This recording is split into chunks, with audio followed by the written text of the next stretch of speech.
Baruch haba Rabbi Moshe. Vous saluer.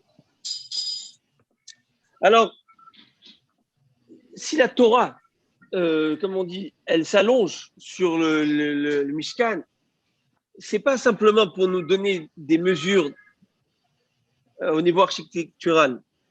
Il y a quelque chose de plus profond. Et à nous d'aller chercher, et où on va voir que même Rachid, qui habituellement donne le pshat, l'explication très simple, et bien dans nos parachiotes, on va voir qu'il va aller parfois chercher du drash, parce qu'il faut expliquer encore un peu plus pour assouvir et on va dire calmer ces interrogations qu'on a, comme par exemple, pourquoi ces mesures?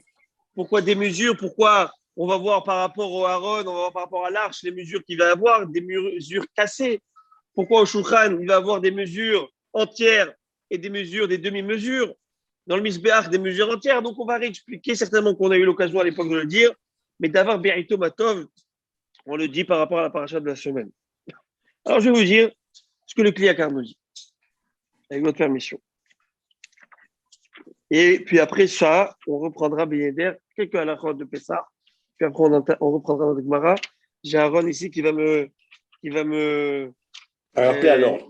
Voilà, me rappeler à l'ordre. Bien que, comme on dit la semaine dernière, les derniers on s'est fait plaisir, n'est-ce pas? Alors, je vous lis.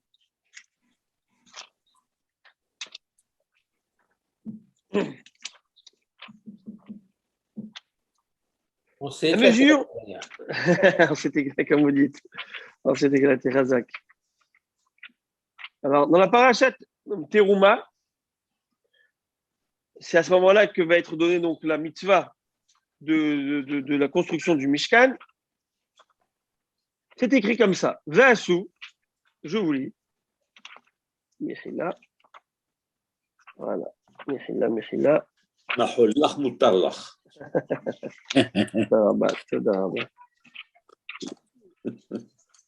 Et que vous sachiez, le Haïdouche n'est pas exclusivement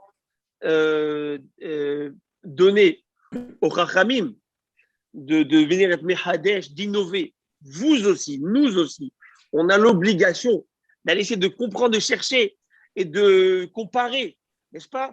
Parce que tant que ça ne touche pas à la halakha, alors si on peut se retrouver dans le drash, dans l'explication, trouver quelque chose qui va nous, comment dire, qui va calmer notre esprit. Notre esprit, eh bien, il faut aller le faire. Il faut aller le chercher et le partager. Alors voilà. VHU, ils feront, Aaron Atseshitim, une arche avec du bois donc de shit, un Mataïm Orko, 2 coudées et demi de horaire. Horaire, c'est quoi? C'est de longueur. Vama Vahiti Rochbo, et 1 coudée et demie de largeur. Vama Vahiti Kumato, et 1 coudée et demie de hauteur. Ça, ce sont les mesures. Pourquoi ces mesures-là, qui sont complètement des demi-mesures, nous dit le Kliyakar, ça représente quoi? Le Aaron, la Torah. On entrepose la Torah. L'homme doit se sentir, par rapport à son devoir dans la Torah, à son service dans vis-à-vis du divin, il doit toujours se sentir, presque, j'allais dire, pas à la hauteur. Pas dans le sens où il ne faut pas être satisfait de ce que tu as déjà comme bagage. Certainement, il faut être satisfait et aller au-delà. Ça va d'ailleurs. Mais dire, je peux encore. À la différence qu'on va voir de tout ce qui est pécunier, de tout ce qui est matériel, d'être content de ce qu'on a, d'être satisfait. Mais comme Zacher Letov, mon maître, mon père disait, je pense au nom du Haïda, Bashamaim Mimal, Baaretz Mitahat. Dans tout ce qui est Shamaim, tout ce qui est firmament, ciel, tout ce qui est en rapport à la spiritualité, Mimal, regarde celui qui est au-dessus de toi, et qui n'a sofrim tarbore chokma, soit jaloux, et au contraire, essaye d'arriver à la hauteur d'eux. Mais vous allez voir que c'est très intéressant. Plus on est Kulanu chachamim, kulanu nevonim, plus on est chacham, plus on est dans la Torah, et plus on essaie de se rapprocher du divin, et plus on se rapproche, et plus on s'éloigne d'une certaine manière. Parce qu'on voit encore combien c'est profond, combien c'est grand. La Torah n'a pas de fin. Elle est profonde. Alors, on a l'impression qu'on arrive vers le but, mais non, on n'arrivera jamais. Mais c'est ça la grandeur de la Torah. Et donc, toujours se sentir à mi-chemin de ça pour jamais se suffire, ne jamais se suffire. Et souvenez-vous que j'avais rappelé la dernière fois cette histoire, je pense, avec Rabbi Yehuda, en rapport avec Parashat HaKodesh, où on parle de ces grands Tanaïm. D'accord? Je mets des gants de velours, parlant de ces géants. Mais lui, à sa hauteur, à sa stature, il s'était permis d'aller prendre, j'allais dire, des moments de vacances, de plaisance. Mais bien sûr, il étudiait Torah, certainement. Mais il avait quitté l'endroit et l'environnement de Torah. Et quand il avait lu le Sefer Torah, qu'est-ce qu'il avait dit? Non pas Chodesh Azeyelachem Rosh Chodashim, ce mois-ci sera le premier des mois pour vous, mais il a dit Acheresh Libam, votre cœur deviendra sourd. Donc, comme un signe que Dieu, un lapsus, que c'est un Dieu, Dieu lui a envoyé ce message pour dire jamais, jamais, jamais se suffire, se dire bon, ça va, je suis à la hauteur, j'ai fait. Non, jamais. Et malheureusement, on peut toujours faire la Torah si on n'est pas dedans, on n'est pas en permanence. Et c'est ça la grandeur du Ham Israël. La grandeur du Ham Israël, comme vous allez voir, je pense à la différence d'autres, et même dans la science, entre la science de Torah et Chol. Regardez un docteur. Un docteur, il a son diplôme.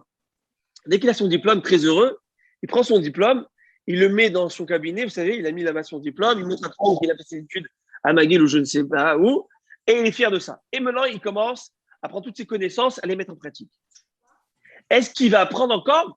Il peut avoir des formations, oui, pour se mettre à la hauteur dans des techniques. Mais c'est tout. Il a eu ça, son diplôme. Tandis que dans la Torah, c'est l'étude même. Non pas simplement pour être mékayem, pour pouvoir appliquer, mais l'étude même, c'est une mitzvah en soi, pour étudier. Et quand j'étudie, je fais plaisir à Kadosh Baruch Hu, ça fait partie de la mitzvah de l'Imout Torah. Donc il y a Yediat Torah, la connaissance de la Torah, n'est-ce pas, pour pouvoir pratiquer, mais l'étude même a un but en soi. Tandis que le docteur, lorsqu'il apprend sa science ou dans tout ce qui est rôle, est-ce que l'étude a un but en soi? J'étudie pour étudier? Non, il étudie pour pratiquer. Dès le moment où il a ses atouts, où il sait comment en faire, ben ça lui suffirait. Lorsqu'il va apprendre encore plus, c'est simplement pour mettre sa pratique avec les dernières technologies en vogue, les mettre, être au diapason. Mais c'est tout. La Torah, non. La Torah, on avance, on étudie, on n'est jamais arrivé au bout du point. Maintenant, par rapport au shulchan, par rapport au lechem apanim, au pain comment on dit, Proposition. préposition, voilà, proposition. Proposition. De proposition. Au lechem apanim, pain de proposition, Hazak Abim Mordechai, eh bien, ça rappelle l'opulence, la richesse, le pain, n'est-ce pas? Le pain, c'est la richesse. Et alors, il nous dit donc le Kliyaka que par rapport à ça, il faut avoir deux choses. Premièrement, il y a des mesures entières et il y a des mesures, des demi-mesures. Pourquoi? Pourquoi mesure entière? Pour sentir que Ezewa Achir à sa mère Perfeco. Le vrai riche, c'est la personne qui se contente de ce qu'il a. Pourquoi? Parce que la richesse, c'est pas être riche, ça ne veut rien dire. Parce que être riche, c'est toujours en rapport et relativement à quelqu'un. Je suis riche par rapport à un pauvre. Quelqu'un qui est plus riche que moi, donc en fin de compte, je suis pauvre par rapport à lui. Le vrai riche, c'est quelqu'un qui se contente de ce qu'il a, il est heureux avec ce qu'il a, et là, il est complet, il est parfait. Parce que le mot riche n'a pas de valeur intrinsèque, n'est pas absolu. C'est toujours relativement à quelque chose. On a l'habitude de dire que, je ouvre la parenthèse, Achir, c'est les lettres de Enaïm, Shinaïm, Yadaïm, Raglaïm. Avoir les yeux, avoir les dents, avoir les pieds. Aujourd'hui, regardez quelqu'un qui met une prothèse, combien ça nous coûte? Pour avoir une prothèse, et encore, elle n'est jamais à la hauteur et elle n'a jamais la même avec tout ce que vous voulez, qu'elle soit ergonomique et tout ce que vous voulez, elle peut jamais vraiment substituer la main. Et ça vaut quoi? 100 000, 200 000, 300 000 de faire ces opérations? Imaginez-vous combien tu es milliardaire quand tu as tout ça. Il n'y a pas plus beau, plus grand, important que la santé, n'est-ce pas? Et dans ces moments-là du Covid où on voit ça, on le ressent vraiment béhémet. Alors nous dit donc le Kliyaka. Et par rapport à quoi c'est la demi? Donc je comprends pourquoi il faut avoir entier. C'est un sentiment de. Vous savez où on a retrouvé ça? Yaakov Avinu va dire à Esav, quand il va le rencontrer, il va lui dire, mon frère, prends ces cadeaux que je t'envoie. Au début, il va refuser, vous savez. Puis après, il va insister. Et là, il va lui dire, Yeshli Rav.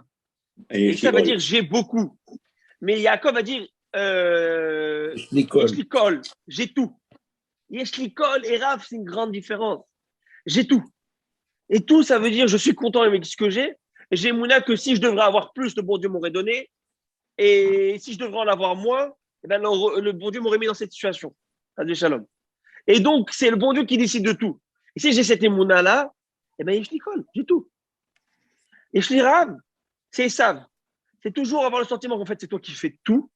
C'est toi qui progresse, qui évolue ou qui régresse. Tout dépend de ta productivité et ton efficacité. Donc aujourd'hui, je suis dans une situation où j'ai beaucoup. J'en aspire à avoir encore plus. Mais toujours, je suis dans cette instabilité. N'est-ce pas? Et alors, c'est quoi la demi? Il dit la demi, comme j'ai dit, le pain, c'est l'opulence, c'est le plaisir de ce monde, c'est tout ce qui est en rapport à, j'allais dire, au plaisir bestial, n'est-ce pas? La consommation. C'est quoi la consommation? Ça assouvir un instinct humain Animal. et même animal. Eh bien, on te dit, tu n'es pas obligé d'aller jusqu'au bout de tous les plaisirs de ce monde. Brise tes tavotes, va la moitié d'eux. Tu n'es pas obligé d'avoir tout et de tout essayer, de tout faire. Parce que c'est ça le Yetzirara. Le Yetzirara, c'est quoi? Il te donne un petit peu. Allez, fais un petit peu. Encore un petit peu. Après, tu es noyé dans les plaisirs de ce monde, dans la recherche des plaisirs de ce monde. Alors, j'ai ici un message d'un malach qui m'a envoyé. Vous savez, j'ai des petits malachim, ouais, enfin des grands malachim même. Il m'écrit comme ça. Je partage avec ma permission. Quand on est entier, on peut penser que l'on est grand. Alors qu'on est la demi, cela veut dire qu'il nous faut les autres pour être mieux. Beautiful. On en avait parlé avec le Mahatita Shekel. Tout à fait, cette notion de moitié, demi-shekel, on donne, parce que nous sommes qu'un demi-deux, un demi-deux. Beautiful. On a des philosophes parmi nous. Hein? Mais bien sûr, je vous ai dit, on est tous des. On est tous. Kulanu chachamim, kulanu nevonim. Alors, on avance. Alors, prochaine étape, le misbéach. Le misbéach, c'est quoi le misbéach? C'est l'autel sacré où on fait les sacrifices. Habituellement, on fait ces sacrifices pourquoi? C'est par expiation. J'ai manqué à mon devoir et je viens ici me faire pardonner pour remplir ce vide, ce que j'ai manqué, n'est-ce pas? Ce que j'ai. Oui? Mais Hachem vous demande de faire des sacrifices. Oui, tout à fait. Alors, donc, ça ne vient pas de nous-mêmes, c'est lui qui nous demande d'en faire. Oui, mais le sacrifice, il vient pour faire quoi? Pour parer à quoi? Oui, le sacrifice de base, Korban Hatat, il vient, bon Dieu dit, c'est pour venir corriger ton erreur. OK? Si on a fait quelque chose qu'on a mal fait, on peut faire un sacrifice et demander là. Mais lui aussi nous impose de faire des sacrifices, parce qu'il nous le dit dans la Torah. Oui, mais le Korban Hatat, quand Exactement. Dieu nous impose de nous. Hatat, c'est l'expiation. Il nous impose, il nous donne cette mitzvah, cette opportunité de pouvoir expier cette faute. Ah. C'est une opportunité qu'il nous donne. Et c'est quoi cette opportunité? En fait, c'est d'arriver à une perfection. J'ai une erreur, j'ai manqué à mon devoir quelque part. Là, je viens remplir ce manque. Alors, c'est pourquoi, dans le misbéach, c'est-à-dire ma relation entre moi et Dieu, mais dans le côté, non pas étude, mais dans le côté relationnel, je dois être parfait. Je dois essayer d'être parfait. Et le misbéach vient ici remplir ce que tu n'as pas réussi à faire et tu vas donner ce corban pour dire j'ai fait ici une erreur. Eh bien, c'est moi qui aurais dû être à l'hôtel. C'est moi qui aurais dû. Parce que oui, j'ai manqué. Mais je reconnais cette faute. Je reconnais ce que j'ai fait. Et j'assume, non pas l'erreur, mais j'assume que j'aurais dû faire, mieux faire. Donc, j'aspire à cette perfection. Donc, c'est pourquoi les mesures du misbéach sont entières. C'est une forme de confession. Le korban, le misbéach, tout le misbéach n'est kasher s'il y a eu confession. S'il n'y a pas eu confession, comment on va le voir dans le DAF, c'est intéressant, dans le DAF que nous allons étudier Bli Neder. Je dis bien Bli Neder. Mais dans le DAF de Gemara que nous allons étudier plus tard, nous allons retrouver un petit peu ce point que si une personne donne un korban sans confession, ça ne rime un peu à rien. Et donc, regardez, il a dit, ça représente un petit peu, on retrouve en Pirkei Avot, qui est Torah, Keter Malchut et Keter Keuna. Il y a trois grandes couronnes. Trois grandes couronnes dans la Torah. Il y a la couronne de... Ah, beautiful. La couronne du sacerdoce, la couronne du roi, du royaume, le royaume, la dynastie royale qui est au sein du Israël. Et avec Keter Torah, et au-delà de tous, c'est le Keter Torah. Et on retrouvera, très intéressant, que dans ces trois objets du Bet Amidash et Mishkan, il y avait ce qu'on appelle un zer, Va'asitalo zer za'av saviv. Vous avez remarqué ce verset plusieurs fois, Va'asitalo zer za'av saviv. Tu lui feras un zer za'av. C'est quoi zer za'av? Autour de la cour, autour du Aaron, c'est-à-dire de l'autel. Je vais vous montrer ici même une petite photo. Il y avait une petite couronne, comme ça en or, qui est montée, pareil au Misbéach, et pareil sur la table des pains. Pour rappeler, c'est une allusion à ces trois couronnes, allusion à ce qu'on vient de dire. Regardez comment le Kliyakar est parti chercher ça, trouver ça, que je trouvais magnifique. Donc, voilà, je vous le partage. Je vous montre. Je ne sais pas si vous voyez dans les photos. Vous allez voir dans les photos. Attendez, ça, c'est le point de préposition. Voilà, vous voyez ici, à ce niveau, faites-moi signe. Si vous voyez un petite, comme broderie, comme ça, comme une petite dentelle en or, qui vient, pareil. Il y avait par rapport à tout ça. Dernier point, paracha, cette fois-ci, Pécoudé, c'est par rapport au kior. Vous connaissez tous ce kior. Le kior qui est fait de cuivre. Le kior, c'était un bassin qui était dans le temple et les Kohanim rentraient pour le service, le rituel sacré, et se lavaient les mains et les pieds grâce à cette eau qui était dans le kior avec des robinets. Et il y avait une petite grue, à l'époque en tout cas du Beth Amidash, pas au Mishkan, mais à l'époque du Beth Amidash, il y avait une petite grue qui levait ce bassin, qui le mettait dans un trou qui est allé jusqu'à Marianne à Shiloh, jusqu'à la source du Siloé. Et là-bas, il remplissait et il remontait. En tout cas, au Beth Amidash, c'était pas au Mishkan, c'était pas comme ça, d'accord? Il n'y avait pas cette grue, tout ça. Mais en tout cas, il y avait le même principe. C'était un bassin qui fait en cuivre. Et ce bassin, il était fait de quel cuivre? Alors, vous permettez, je vais vous dire, certainement, vous connaissez ce midrash, mais c'est un Rashi. Rashi qui amène ce midrash, j'allais dire pas son d'habitude, et beautiful Rashi. Il dit comme ça. Que, j'ai perdu la page, avec votre...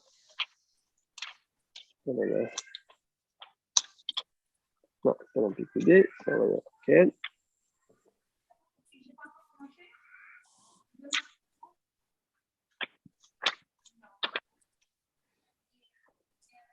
Bon,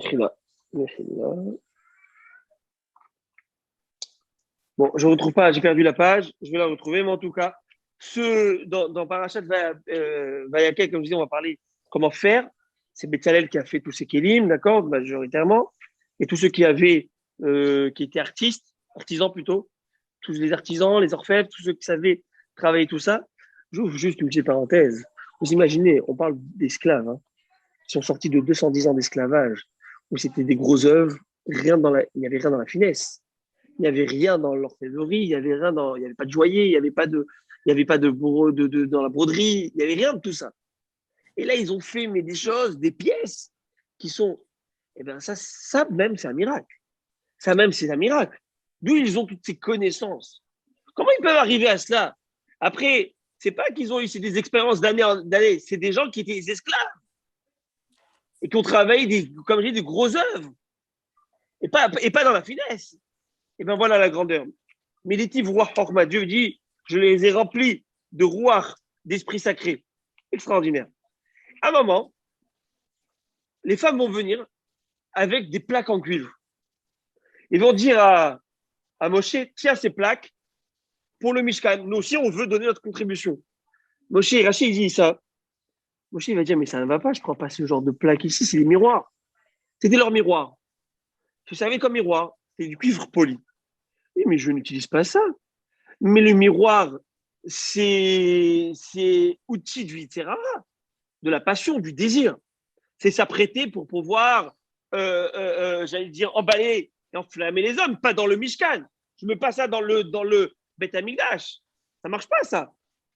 Donc, il les a refoulés. Vous savez ce que le bon Dieu va lui dire? Non, non, non, non, non, non, non, non, non, Moshe, non, non. Ce qu'il donne, ça, c'est plus beau à mes yeux que tout. Et comment on appelle ces miroirs? Marot à Tzovot. Les miroirs Tzovot. Tzovot, ça vient du mot Tzava. Tzava, c'est une armée. Et Rachid explique. Oh là là, j'ai perdu. Rachid explique. J'aurais voulu prendre les termes, mais c'est pas grave, je vais le dire quand même. Et il explique c'est quoi Tzovot? Ça vient du mot Tzava, des armées. Ces miroirs-là, c'est un peu belle chose à mes yeux. Pourquoi? Parce que lorsque les bénis Israël étaient au bord du précipice, ils étaient dans le désespoir. Ils n'avaient plus envie de vivre parce que ces Égyptiens les avaient opprimés, accablés. Ils leur avaient donné du travail aux hommes, travail de femmes et des femmes aux hommes, récités. Il n'y avait plus d'horaire, plus d'heures. Les hommes ne voulaient plus avoir d'enfants, ne voulaient plus procréer. Et pourquoi procréer si prendre nos enfants et les envoyer à la torture et les envoyer dans le Nil? Ces femmes ne sont pas laissées abattre.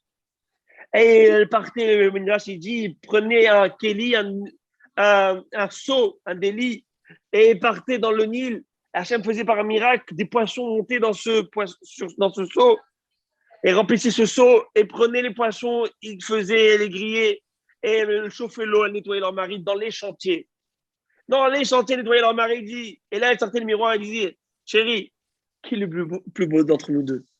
Elle commençait à attiser la flamme. Ces femmes-là ont donné les enfants, les Tzava, Tivot Hashem, ces armées que tu vois, tous ces enfants d'Israël, que tu vois devant toi aujourd'hui. Si ces femmes n'étaient pas là, tu n'aurais pas été ici. Personne n'aurait été ici. Il n'y a pas plus beau pour moi que ça. Ces femmes, au contraire, quelle sniout elles avaient, quelle tzadéket. C'est pas un produit de désir, il y a un produit qui, au contraire, un ustensile qui est utilisable, mais au contraire, pour la mitzvah. Alors oui, je les accepte, oui, je les veux. Mais c'est très intéressant. De l'eau du Kior, vous savez à qui on donnait boire de l'eau de ce même Kior? À la Sota. On prenait de cette eau. On dit à Sota, voilà ce que toi, tu as fait du désir. Voilà, Sota, c'est cette personne qui a été, comme je dis, soupçonnée par son mari d'adultère. Accusé à tort. Non, à tort ou pas. On ne sait pas. Ça dépend. Mais en tout cas, elle s'est mise dans une situation qui était inconfortable. Dans tous les cas. Parce que si elle a été, son mari était jalouse dans le sens où il a vu s'isoler. Alors on donne cette eau pour dire, n'oublie pas ces femmes qui au contraire ont utilisé le désir et le plaisir comme un tremplin pour servir Dieu et non pas le contraire. C'est pourquoi on lui donne de cette eau. Donc ça, je voulais partager donc deux beaux haïdouchim en rapport au Mishkan, en rapport au tabernacle et dire que parfois on a l'impression que ces parachiotes, on pourrait avoir l'impression qu'elles sont, j'allais dire, pas sèches, mais hermétique. Dire que hermétique. Voilà, c'est hermétique. Assez hermétique et tu te dis, mais bon, ce sont des mesures, ce sont des objets, ce sont des ustensiles, qu'est-ce que je vais l'apprendre? Non, va apprendre. Si le bon Dieu écrit tant et tant de choses en rapport au Mishkan, eh bien la Torah c'est intemporel. La Torah c'est éternel. La Torah c'est à chaque situation, à chaque personne, à chaque moment. Va chercher quel est le message qui est transmis. Donc voilà, donc les deux points que j'avais voulu partager avec vous sur la paracha et ces deux anecdotes. Maintenant, oui. Alors, on va. Je ne sais pas si je vais prendre toutes les lois de la Haggalah, mais si quelqu'un a des questions sur la Haggalah, ou sur le liboul, comment faire, ou à la cuisine, ou dans des ustensiles de cuisine, qui vous avez un doute, eh ben, posez-moi les questions, on pourra le faire. Sinon, on avance dans la Gemara, parce que sinon, il y a vraiment beaucoup trop de détails. Je ne peux pas prendre tous les détails. Par contre, on a appris une règle la dernière fois, Kibol Okarpolto, de la même manière où ça a été absorbé, ça va rejeter, et à au même degré de chaleur. Il y a des ustensiles qu'on ne peut pas cachériser. C'est quoi les ustensiles qu'on ne peut pas cachériser? C'est tout ce qui va être porcelaine, tout ce qui va être fait en argile. Le verre. Comment? Le verre. Ouais, non, voilà. Le Le verre. verre. Non, le verre, pas besoin de cachérisation. Pas besoin de cachériser. Mais la porcelaine et l'argile, on ne peut pas la cachériser. On ne peut pas la cachériser. Tu ne peux pas prendre ton service un instant, je vous en prie.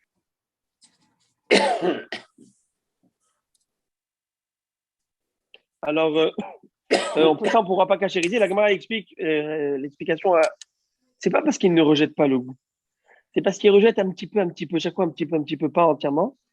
Et si on veut le faire, si on veut vraiment enlever le goût, il faut le mettre dans un feu, un fort feu. Et parfois, on craint que l'homme, s'il fait ça, ça va exploser. Il va être has, un mono. La personne va dire, mais non, je vais pas mettre, attention. Donc, il va mettre un petit peu au chalumeau, 2 secondes, et il va l'enlever. Ça, c'est pas une cachérisation, ça. Ça, c'est, donc, les Chachamim ont tout de suite interdit de cachériser tout ce qui va être en argile. Le marbre de cuisine, vous savez, le quartz, là. Alors, il faudra nettoyer, que ce soit nickel propre. Un coup de bouilloire. Vous mettez la bouilloire, faut qu'il n'y ait pas d'eau. Ça soit vraiment sec, propre et sec. Et là, vous mettez donc la bouilloire. Ça va être cachère. Si vous voulez pas faire ça, vous avez un doute, si ça va se casser, se fêler ou quoi que ce soit, on mettra du papier aluminium qui est épais 150, vous savez comment ils appellent là-bas le 150, c'est l'épée de Pessard, ou des plaques qui vendent aujourd'hui des plaques de plastique, comme un certain PVC comme ça, je sais pas ce que c'est, qu'on met et c'est tout, et on pourra poser directement les affaires. Moi, personnellement, j'ai mis ma bouilloire, j'ai fait le test l'année dernière, il n'y a pas de problème. Ça peut aller jusqu'à, je crois, 250 degrés, 200 degrés le quartz. Donc, j'ai pas eu de souci, mais je prends pas de garantie. Hein. Ne venez pas avec votre marbre et me dire, ah, là, tu me changes la cuisine. Là. Voilà la chose. Rabbi Le Malkiel, bois, oui. Rabbi Malkiel, justement, en parlant des surfaces, le quartz, je sais que c'est correct, mais il paraît que, par exemple, le granit, tu peux pas le cachériser parce qu'il est poreux. Est-ce que c'est vrai? Ce serait logique. Pas à ma connaissance. Le granit est poreux. Oui. Oui. Mais on ne mange pas dessus. Oui, mais vous posez des choses dessus. Chaudes. Mhm. Alors, non, si, c'est poreux. Mais comme nous dit Monsieur Znati, je pense que le plan de travail, on met toujours, même si on met des choses chaudes, on met des Cercle cercles, vous savez, là, en liège. des sous-plats, quoi. Alors, je sais pas combien on met de la nourriture directement, d'accord? Moi, je le fais surtout parce que, bon, mes gosses, et quand il y a des enfants de bas âge, Non, mais je mettre un veux peu de donner un tout. exemple. Là, Ouais, mais le granit, je suis en train de la voir, femme a est-ce que pétri le Bichral, oui, mais pétri, Le il granit, reste des choses, alors c'est pétri. Elle laisse pas elle 24 n'a heures, pas la pâte. et si c'est poreux. Ok. Non, mais quoi, c'est poreux dans le sens où ça absorbe des choses, vous voyez que ça peut rentrer? S'il y a des microfractures sur le granit. Ah, là, il y a un problème, là, il y a un vrai problème. Oui, là, il y a un vrai J'ai problème. déjà entendu que le Ah, granit, c'était no. alors non, il y a un vrai problème dans le granit, non. Mais c'est bizarre parce que moi, le granit, vous sentez les nervures? Tu peux pas le sentir à la main, On peut mais, aussi. mais c'est Ah ouais? certain que c'est poreux. Ouais. Alors, c'est un problème. Je m'avance pas avec ça. Par contre, tout ce qui est quartz, moi, j'ai du quartz, Le Non, quartz, marbre, tout ça. le corps, ce n'est pas vrai. Le C'est un marbre, substitut ouais. de, c'est un substitut de trucs, mais bon, en tout cas. Ce qui est des louches en bois, tout ça. Alors, vous savez, comme on l'a dit, il y a deux possibilités de faire la cachérisation. Il y a le liboun, le feu, ou la hagala, l'eau bouillante. Ouais. N'essayez pas avec les trucs en bois, les louches en bois, n'essayez pas le liboun. Parce que ça va brûler, n'est-ce pas? Mais est-ce que le bois est cachérisable? Oui, le bois, c'est quelque chose qui est cachérisable. Mais bon, on a tous une autre vaisselle. On a tous une autre vaisselle de lait et comment on appelle ça, C'est ça. de Pessard. Et tous ces petits détails là, comme les louches en bois de sang, on les utilise pas vraiment. C'est-à-dire qu'on a leur truc de Pessard. À moins qu'il y ait des casseroles qui en a besoin, là, tu vas cachériser. Mais tous ces petits articles là sont parfois difficiles à nettoyer, etc. Ne prends pas de risque, mais si tu veux. Moi, l'année dernière, j'avais pas. C'était mon premier Pessard que je faisais à la maison après que j'avais emménagé. Eh ben, j'ai cachérisé pas mal de choses. Voilà quoi, parce que c'est cachérisable et c'est permis. Quand il n'y a pas le choix, il n'y a pas le choix. Voilà. Si vous avez des chélotes, il n'y a pas de chélotes, on y va sur la Gemara. S'il n'y a pas de questions, on va sur la Gemara. Le réfrigérateur, c'est à froid, donc il n'y a pas d'absorption. Il faut nettoyer à fond nickel. Il est bien nettoyé. De base, il n'y aura besoin de mettre. Mais c'est bien de mettre parfois des essuie-tout ou pas mettre la nourriture directement dessus. C'est bien, c'est pour aider. Vous savez, les styles de papier, là. Les styles de papier de cire, ça s'appelle. Voilà, des petits papiers. Essuie-tout. Les serviettes, essuie-tout. Ouais. Quelqu'un qui a un dentier. C'est bien de nettoyer, si on peut. Si on peut verser de l'eau dessus, de l'eau bouillante, c'est bien. C'est bien de le faire. Voilà. Mais comme je l'ai dit, on va selon le degré. Normalement, quelqu'un ne met pas quelque chose de bouillant.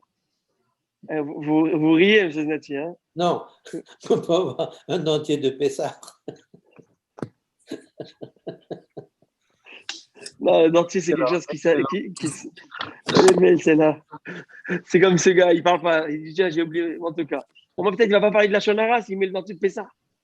Voilà. Il est cachérisé. Et le micro-ondes? Alors, le micro-ondes, on fait bouillir de l'eau.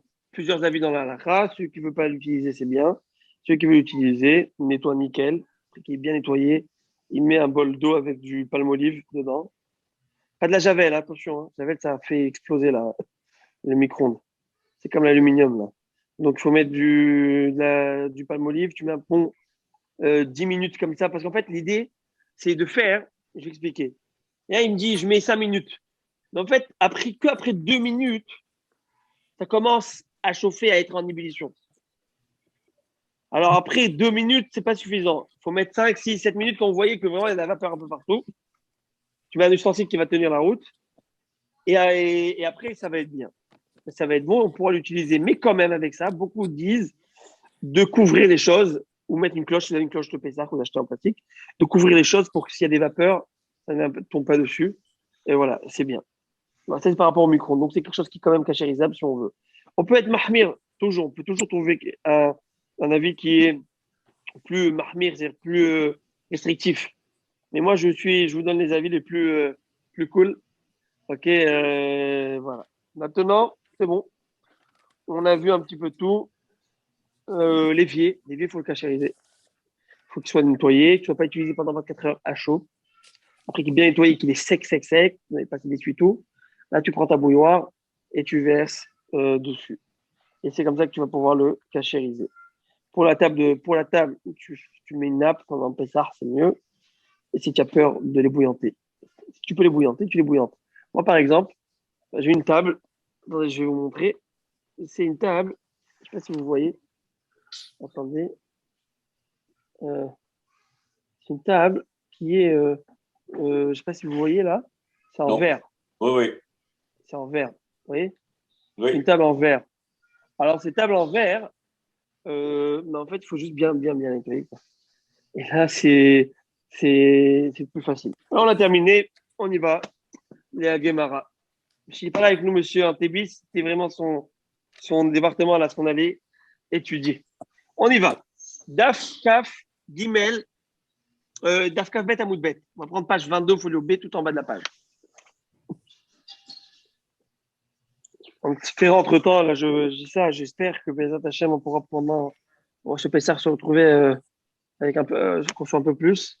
Normalement, il paraît-il que mon épouse m'a dit que, je ne sais pas si c'est vrai, mais si les 65 ans et plus sont vaccinés, si une grande partie est vaccinée, on pourra se retrouver déjà dans les maisons. Vacciner une première dose. Elle a écouté ça à la radio. Je ne sais pas si d'ici Pessah, on va le faire. Non, on pourra visiter les gens de 65 ans pourront recevoir du monde. Ah, c'est ça. Mais on ne peut pas venir à la synagogue si on a juste une première dose seulement. Non. Ni deux. Les synagogues, ça reste toujours à 10. Toujours. Voilà, c'est ça. C'est pas le point final. Il y a des négociations pour augmenter la capacité et pour également reculer l'heure du couvre-feu. On a un véritable problème. Vous savez sur quoi surtout ça touche, le véritable problème? Pour le couvre-feu, c'est pour les dames. Les dames doivent aller au mikvé après le coucher du soleil, sortie des étoiles. Sauf que là, comment elles font? On va décaler l'heure. Je suppose que le grand rabbin a dû avoir il y a une problème. Il va y avoir un réel souci avec ça. Ça va être compliqué. Ça va être compliqué. En tout cas, qu'Hachem nous aide. Tanoura banane. Nos sages nous enseignent. Ailleurs, on met Batefila, quelqu'un qui est en pleine prière, on reprend, on avait déjà vu cette chose, on va la reprendre, ok? Umaim shotitim al birkav. Personne est en train de prier. Et elle a donc son urine qui commence à couler. Incontinent. Posek atirlou amaim, se taise, il attend, et dès qu'il a terminé, il Choser ou mitpalel, il reprend sa prière. C'est quoi le terme pour incontinent?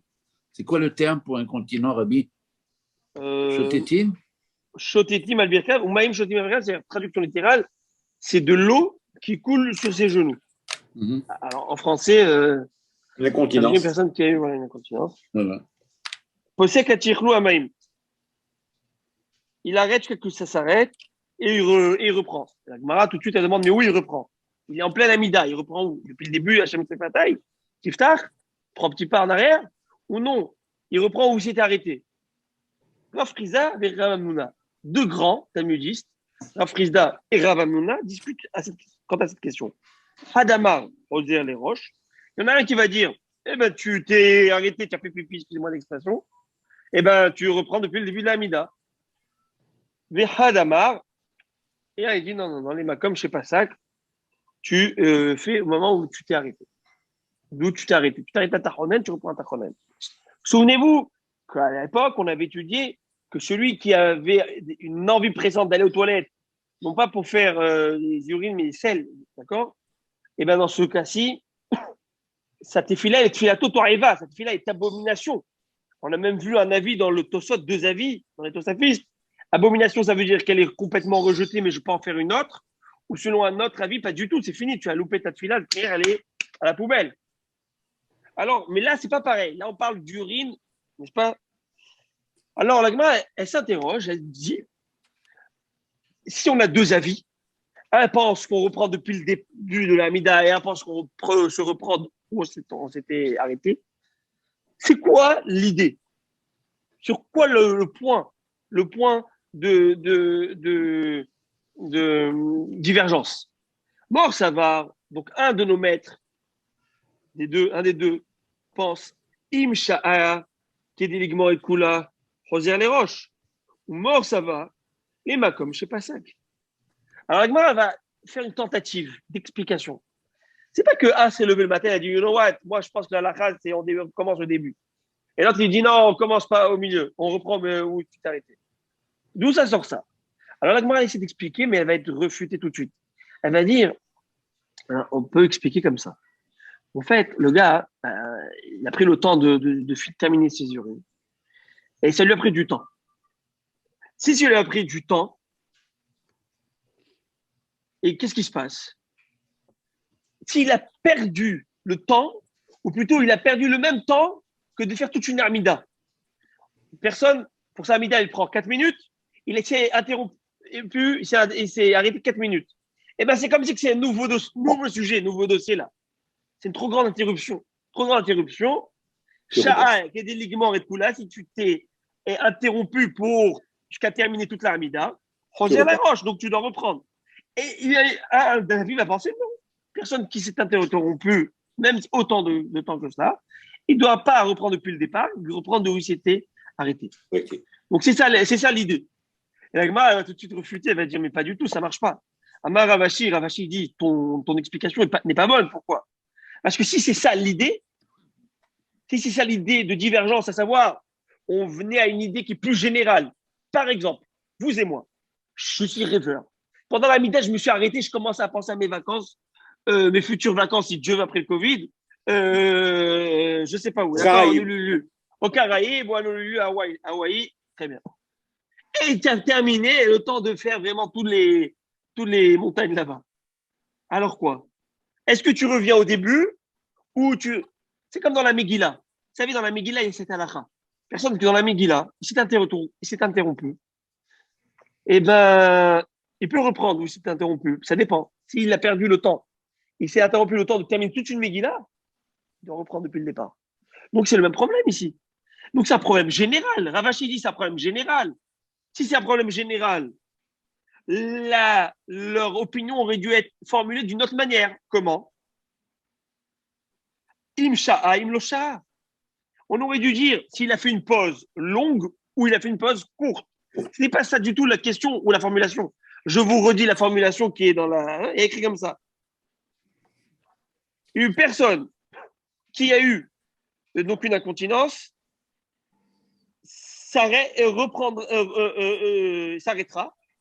et reprendra sa prière. Et où il reprendra sa prière, ou au début, ou il s'est arrêté selon chacun son avis. On aurait dû dire ici, à la phrase, ça dépend. S'il s'est interrompu au point de tout terminer la prière, voilà ce qu'on pense. Mais ce n'est pas ça du tout la question, la question n'y est pas. Donc en fait, et là, du coup, là, on dit à la roche. Selon tout le monde, même si une personne, ça lui a pris tellement de temps, ok, un peu de gouttes, quelques gouttes, et encore quelques gouttes, au point où le gars, il a perdu 10 minutes, le temps de terminer toute la Hamida, c'est sûr qu'il faut recommencer toute la Hamida, ça n'a rien à voir avec la continence ou pas. Le gars, il s'est arrêté toute une Hamida, en plein milieu, il a fait une escale, je ne sais pas où, et bien le gars, il doit reprendre depuis le début du voyage. Par contre, on ne parle pas dans ce cas. On parle dans un cas où une personne a eu simplement une envie. Et il s'est arrêté quelques minutes, une minute, ça s'est terminé. Et là est la question. Et quoi? Un pense, Gavra Derhouyaou, une personne qui avait une envie, qui avait donc une vessie pleine, et qui a eu envie de faire pipi, il a fait pipi pendant cette amida. Gavra Derhouya, traduction, c'est un homme qui est repoussé. C'est quoi repoussé? C'est-à-dire qu'elle est inapte. Il est inapte après dans cette situation. S'il est inapte, dès qu'il a commencé une prière dans une situation non arrêtée. Et donc, tout de suite, ta tefila n'est pas bonne, même ce que tu avais commencé. Au début, c'est pas bon. Donc, tu dois recommencer depuis le départ. Tandis que l'autre pense que non. Une personne qui n'a pas envie de faire des selles, mais qui fait des urines, d'accord? Eh bien, dans ce cas-ci, il n'est pas inapte. Il ne faut pas le faire, normalement. Mais la prière, elle marche quand même. Alors, si c'est interrompu, quelques secondes, il a fait une demi-file avant d'avoir fait ses urines. Et là, il fait une autre demi plus demi, toute cette file entière. Et là, l'akha, je vous donne, si vous voulez avoir le scoop, l'akha est comme qui? L'akha est comme ça, comme lui. Il reprend de où il s'est arrêté. Quelqu'un, il a eu plein milieu, il a dû partir aux toilettes. Eh bien, il reprendra où il s'est arrêté. D'accord? On avance. À moins qu'il est parti pour 2 heures. S'il est parti pour 2 heures, là, c'est khlet pour lui. On avance. Quand je dis Tanoura Banane, j'espère qu'on comprend quand je dis khlet. Hein. J'espère que je. Tanoura Banane. Mais attendez, Rabbi Makiel, oui, c'est uniquement dans le cas de l'incontinence ou dans le cas d'un monsieur qui a envie et qui se retient et qui ne va pas? Beautiful, on y va tout de suite. C'est la prochaine question d'Agmara. C'est vraiment la question d'Agmara. Mais en fait, je vais déjà le dire. Il va y avoir. Ce qu'on va parler maintenant, on va parler de sel, d'accord? Non pas d'urine. Dans le prochain passage. Mais il y a une question dans le Mishnah Berurah, à savoir, est-ce qu'on extrapole à l'urine ou pas? Et il va dire que non. Normalement, quelqu'un qui a une envie, comme on va le voir, il n'a pas le droit de faire cette tefila. Tu as envie d'aller aux toilettes. Et là, on commence la Hamida. Et alors, Hazan commence. Tu vas aux toilettes? Ah, mais il commence le minyan. Et alors? Tu vas d'abord aux toilettes, même s'il faut. Parce que tu ne peux pas. Si tu as commencé dans cette situation, pour les urines, ça va passer. Mais pour les besoins, ça ne marchera pas. Tanou Rabbanan, ça, je vais nous enseigner. Celui qui a besoin donc de se soulager n'a pas le droit de prier avant d'être aux toilettes. Veim palet, filatotoeva. Et s'il a prié dans cette situation, c'est une abomination. Et là, j'ai dit, il y a une divergence d'opinion. Est-ce qu'on extrapole ça aussi aux urines ou pas? Et là, la Gemara, elle va dire comme ça. Elle va préciser cet enseignement. Amar Rav Zvi Vitema Rav Yehuda. Rav Zvi dit, il y en a qui disent au nom de Rav Yehuda, Loshanu et Lacheno Yachol Ishot Batzmo. Tout ce qu'on t'a dit que c'est considéré comme une abomination et que ta prière n'est pas bonne, elle ne passe pas, à savoir selon Tosafis, est-ce que tu dois la refaire ou pas? C'est la question qu'on a dit l'autre fois. Selon un avis, oui, selon l'autre, tu as perdu. Mais quelqu'un qui peut se retenir. Moi, je peux me retenir. Je ne suis pas obligé d'aller tout de suite, pas prêter. Mais puis, s'il peut se retenir, sa prière est valable. Se retenir de combien? Et combien? Demande combien, se retenir quoi? c'est très. Amar Rav Shechet, Ad Parsa. Le temps de parcourir une Parsa. Une Parsa, c'est 4000 miles. 1000. Il dit 1000 quoi? 18 minutes. 1000 miles, je crois, on dit en anglais. 1000 miles? Non, 4. Ah, d'accord. Non, comment on dit le kilométrage des. Pas le kilométrage, je veux dire le 1000. Le 1000. Voilà, le 1000. Donc le 1000. Pourquoi je veux dire miles? Je ne sais pas pourquoi. C'est parce que tu es un Anglais sympathisant. Ah, Chouma. Bon, ok. Alors le 1000, c'est 18 minutes. 4000, c'est 4000, ça veut dire c'est 72 minutes. Voilà. Mais, tout de suite, je vous le dis, la halakha nous dit, une personne, s'il a envie d'aller aux toilettes, c'est écrit dans le Shulchan Aruch, d'abord, elle doit aller aux toilettes avant d'aller faire sa prière. Si elle a une envie. Et même si elle peut se retenir jusqu'à ce temps-là, c'est pas bien, a priori, pas du tout. Mais si tu l'as fait dans cette situation, que tu as ça, tu peux. Maintenant, ça arrive, je vais vous donner cette halakha, elle arrive. Personne n'a fait cette fuite-là, pas eu de problème. Tout d'un coup, vous savez, il y a un courant d'air, il a commencé à avoir mal au ventre. Ça arrive. Il a eu une crampe au ventre. Il va aller aux toilettes. Alors quoi? Alors il y va pas? On va dire, ah non, si j'y vais, ça veut dire que ma prière, elle est. Non, ça n'a rien à voir. On ne parle pas qu'il n'avait pas ressenti le besoin avant. Vous comprenez? Très bien. On avance. Est-ce qu'on parle aussi du cas où la personne ne peut pas se soulager, peut-être, et donc elle veut faire sa prière? Qu'est-ce qu'elle fait? Une personne qui est constipée. Peut-être, pas vraiment constipée, mais qui a essayé, mais qui n'arrive pas. Alors, s'il a essayé d'aller aux toilettes, il n'arrive pas, ben c'est tout, ça fait, qu'est-ce que tu veux? C'est tout, ça fait, tu as essayé, tu n'as pas. D'accord? Bon, mais c'est pourquoi vous remarquerez toujours dans une synagogue, ça fait partie de la synagogue, il y a une toilette. Ça fait partie de. Et il y a aussi un évier pour se laver les mains avant la prière, comme on va le voir dans un instant. L'Agma va dire il y a des matnela, matnita, il y en a qui ont enseigné donc cette précision comme faisant partie de la Béraïta même et non pas cette précision comme un enseignement d'un talmudiste. Très bien. Amar Rav Shmuel bar Nachmani, Amar Rabbi Yochanan. Yonatan. Rav Shmuel bar Nachmani va dire au nom de Rabbi Yonatan. D'où tu sais ça qu'il faut aller se soulager au toilette? D'où tu vois dans la Torah? Où? Est-ce qu'il y a un passage? Oui, c'est un passouk. Et ce passouk qui dit c'est Amos, dans le prophète. Ikon, Mishum Anikra, Mishum Sheneemar, Ikon Nikat Elohecha Israël. Prépare-toi à rencontrer ton Dieu, ô Israël. Quand tu vas voir Hachem, prépare-toi, mon gars. Tu vas mettre le costard, tu vas mettre la cravate, bon, on n'est pas là. Mais la vérité, on aurait dû. C'est comme ça que les Chachamim faisaient, ils mettaient leur chapeau avant de faire la prière. Ils mettaient ils s'habillaient, ils faisaient tout. Comme si tu vas voir le roi des rois. Et au point où c'est une halakha, il faut savoir de se laver les mains. On l'avait étudié ça ensemble, souvenez-vous. Se laver les mains, te rincer, au moins que ce soit propre. Si tu as touché une saleté juste avant, il faut être propre, préparé pour prier à Kadosh Baruch Hu. Voilà. On se lave les mains ou on se purifie les mains? On se lave les mains. On se lave. Au point où la Gemara se lave, pas besoin. Non. Au point où c'est bien, mais pas besoin. Mais au point où, souvenez-vous que Rav Frisda, on avait vu, ça fait au début de l'année, enfin, je veux dire à l'époque, que Rav Frisda, il critiquait les gens qui n'avaient pas d'eau. Quand ils n'avaient pas d'eau, faisaient passer le temps de la prière. Il disait, mais c'est pas besoin de l'eau, on va trouver un détergent, on va trouver d'aldro, on appelle ça l'alcogel, on va trouver une serviette, même si elle est sèche, juste pour une lingette, quelque chose. Quelque chose qui est détergent, tout ce qui va te nettoyer d'une certaine manière les mains pour te préparer à cela. Alors, je vais m'arrêter à cela, parce qu'après, il faut développer.